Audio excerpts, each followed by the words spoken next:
Plantiitas really started, to go even further back, we started out of our apartment.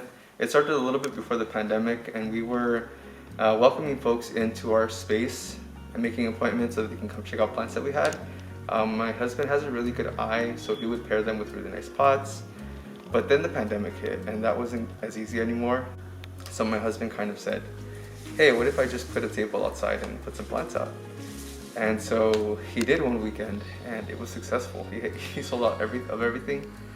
And so we had a serious conversation. It was kind of like the fork in the road, where he said, Anthony, I have $1,000 that I've been saving up, and I think I'm gonna go and buy pots and plants with them. And one of two things is gonna happen. We're either going to sell out of everything, get our money back, and then get some more money to put some more, to get in more pots and plants, or we're gonna have pots and plants for the rest of our lives. And so it was a success, obviously we're here. I know for me, personally, and it's easiest for me to speak for myself, I've always liked something alive in my home. I tend to run pretty busy, tend to move pretty quickly. So being able to come home to something that is just kind of, I don't know, a little bit comforting, just kind of life, surrounded by life instead of just structure, and it's really comforting for me. And I think for a lot of people, we found solace in taking care of plants. I think I'm definitely a big proponent of plant care teaching self-care. It helps us to be a little bit less selfish and to realize, oh, this plant has needs. And that can translate into being able to take care of ourselves, into being sympathetic with other people around us. Plantiitas is definitely a piece of us. My husband's from Mexico, and I'm a first-generation Mexican-American, Latino, Latinx, Chicano, Chicanx. We're both queer, and so you really see a lot of that represented here.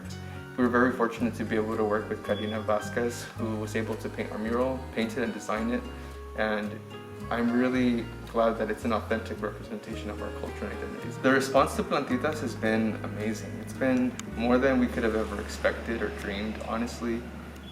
When we set up our store, there were so many mixed emotions. We were nervous, we were scared, we were excited, because we hoped that people were going to show up, but we didn't expect a line to wrap around the building for the entire day. That was something that kind of blew our minds. This has definitely been a space of healing. We've definitely wanted to address mental health needs, definitely.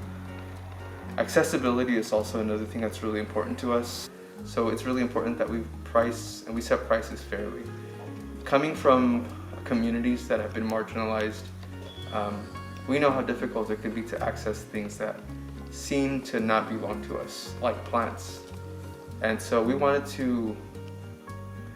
us to be able to buy these plants, like me and my partner and our families, to have access to these plants. We're also bringing in local craft makers and just vendors into our store. And we also give back monthly to a nonprofit organization, be it through means of sales or donations, so that we can kind of, pay it forward in a sense, and really give back in a way that's meaningful to us and meaningful to the community. To know that folks, when they buy plants here, they're not just buying plants, they're sowing into their own community as well.